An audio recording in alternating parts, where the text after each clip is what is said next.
അമേരിക്കയിൽ പഠിക്കാൻ ആഗ്രഹിക്കുന്ന മിടുക്കരായ ധാരാളം ഇന്ത്യൻ വിദ്യാർത്ഥികളുണ്ട്. നല്ല വിദ്യാഭ്യാസം നേടാനും പുതിയ അവസരങ്ങൾ കണ്ടെത്താനും അവർക്ക് F1 വിസ ഒരു വഴിയാണ്. എന്നാൽ 2025 പലർക്കും ഇത് കൂടുതൽ ബുദ്ധിമുട്ടായിരിക്കുകയാണ്. ഈ വിദ്യാർത്ഥികൾക്ക് നല്ല അമേരിക്കൻ യൂണിവേഴ്സിറ്റികൾ പ്രവേശനം ലഭിക്കുന്നുണ്ട്, പഠിക്കാനുള്ള പണവുമുണ്ട്, വിസ ഇൻ്റർവ്യൂവിന് നന്നായി തയ്യാറെടുക്കുന്നുമുണ്ട്. എന്നിട്ടും പലപ്പോഴും അവർക്ക് വിസ കിട്ടുന്നില്ല. പലർക്കും ഒന്നിലധികം തവണ വിസ നിരസിക്കപ്പെടുന്നു എന്നതാണ് ഇതിലെ ദുഃഖകരമായ കാര്യം. എന്തുകൊണ്ടാണ് വിസ നിഷേധിക്കുന്നതെന്ന് US എംബസി വ്യക്തമായ ഒരു കാരണവും പറയാറില്ല. 2024 330,000-ലധികം ഇന്ത്യൻ വിദ്യാർത്ഥികൾ അമേരിക്കയിൽ പഠിക്കുന്നുണ്ടായിരുന്നു. അമേരിക്കയിൽ ഏറ്റവും കൂടുതൽ അന്താരാഷ്ട്ര വിദ്യാർത്ഥികളുള്ള രാജ്യം ഇന്ത്യയാണ്. ഈ വിദ്യാർത്ഥികൾ അമേരിക്കയുടെ സാമ്പത്തിക രംഗത്ത് വലിയ സംഭാവനകൾ നൽകുന്നുമുണ്ട്. എന്നാൽ ഇപ്പോൾ കൂടുതൽ വിദ്യാർത്ഥികളെ അവർ തിരിച്ചയക്കുകയാണ്. ഒരു ഉദാഹരണം നോക്കാം. ഒരു വിദ്യാർത്ഥിക്ക് അറിയപ്പെടുന്ന അമേരിക്കൻ യൂണിവേഴ്സിറ്റിയിൽ പ്രവേശനം കിട്ടി. പക്ഷേ 2024-ലും 2025-ലും വിസ കിട്ടിയില്ല. നല്ല മാർക്കുണ്ടായിരുന്നു, പഠിക്കാനുള്ള പണവും കാണിച്ചിരുന്നു. പക്ഷേ ഇൻ്റർവ്യൂ വളരെ കുറഞ്ഞ സമയം മാത്രമേ ഉണ്ടായിരുന്നുള്ളൂ. ഒരു വിശദീകരണവുമില്ലാതെ വിസ നിരസിച്ചുകൊണ്ടുള്ള ഒരു പേപ്പർ കിട്ടി. ഇത് ഇന്ത്യയിലെ പല നഗരങ്ങളിലും നടക്കുന്ന കാര്യമാണ്. ചിലപ്പോൾ വിസ ഓഫീസർമാർ പറയുന്നത് വിദ്യാർത്ഥികൾക്ക് ഇന്ത്യയിലേക്ക് മടങ്ങാൻ മതിയായ കാരണങ്ങളില്ലെന്നാണ്. മറ്റു ചിലപ്പോൾ ഒരു കാരണവും പറയാറില്ല. ചെറിയ തെറ്റുകൾക്കോ അല്ലെങ്കിൽ ഇൻ്റർവ്യൂ സമയത്തെ പേടി കൊണ്ടോ വിസ ഓഫീസർമാർ കൂടുതൽ കർശനമായി പെരുമാറുകയാണെന്ന് ചിലർ കരുതുന്നു. രാഷ്ട്രീയപരമായ കാരണങ്ങളാൽ അമേരിക്ക അവരുടെ ഇമിഗ്രേഷൻ നിയമങ്ങൾ കർശനമാക്കുകയാണെന്ന് വിദഗ്ധർ പറയുന്നുണ്ട്.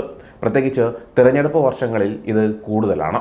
വിസ ദുരുപയോഗം ചെയ്യുന്നു, ജോലി തട്ടിയെടുക്കുന്നു, രാജ്യത്ത് നിയമവിരുദ്ധമായി താമസിക്കുന്നു എന്നൊക്കെയുള്ള ആശങ്കകൾ അമേരിക്കയിലുണ്ട്. സാധാരണയായി നല്ല കുട്ടികളായി കണക്കാക്കുന്ന ഇന്ത്യൻ വിദ്യാർത്ഥികൾ ഇതിൽ പെട്ടുപോകുന്നു എന്നത് ദുഃഖകരമായ കാര്യമാണ്. ഈ പ്രശ്നം വിദ്യാർത്ഥികൾക്കും അവരുടെ കുടുംബാംഗങ്ങൾക്കും നിരാശയുണ്ടാക്കുന്നുണ്ട്. കാരണം അവർ ഒരുപാട് പണവും പ്രതീക്ഷയും ഇതിൽ വെക്കുന്നുണ്ട്. ഇത് ഇന്ത്യയും അമേരിക്കയും തമ്മിലുള്ള വിദ്യാഭ്യാസ ബന്ധത്തെയും ബാധിക്കുന്നുണ്ട്. അമേരിക്കയെ വിശ്വസിക്കാൻ പറ്റാത്തതുകൊണ്ട് ചില ഇന്ത്യൻ വിദ്യാർത്ഥികൾ കാനഡ, UK, ജർമ്മനി, ഓസ്ട്രേലിയ തുടങ്ങിയ രാജ്യങ്ങളിൽ പഠിക്കാൻ പോവുകയാണിപ്പോൾ.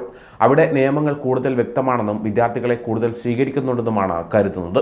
ഇന്ത്യയുടെ കാഴ്ചപ്പാടിൽ ഇത് ന്യായമായ ഒരു കാര്യമല്ല. കാരണം ഈ വിദ്യാർത്ഥികൾ നിയമപരമായി പഠിക്കാൻ വേണ്ടി എല്ലാ നിയമങ്ങളും പാലിക്കുന്നുണ്ട്. അവരാണ് നമ്മുടെ ഭാവിയും. എന്നിട്ടും ഒരു കാരണവുമില്ലാതെ അവരെ തിരിച്ചയക്കുന്നു. ഈ വിഷയം ഇന്ത്യ അമേരിക്കയുമായി സംസാരിക്കേണ്ടതാണ്.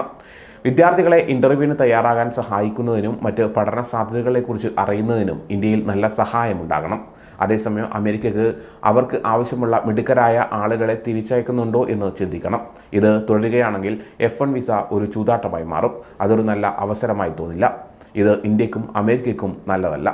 വിദ്യാർത്ഥികൾക്ക് ഇന്ത്യയിലേക്ക് മടങ്ങാൻ മതിയായ കാരണങ്ങളില്ല എന്ന് വിസ ഓഫീസർമാർ പറയുന്നതിനെക്കുറിച്ച് പലരും ആശങ്കപ്പെടുന്നുണ്ട്. ഇത് വിദ്യാർത്ഥികളുടെ ഭാവിയെക്കുറിച്ചുള്ള സ്വപ്നങ്ങളെ തകർക്കുന്നതിന് തുല്യമാണ്.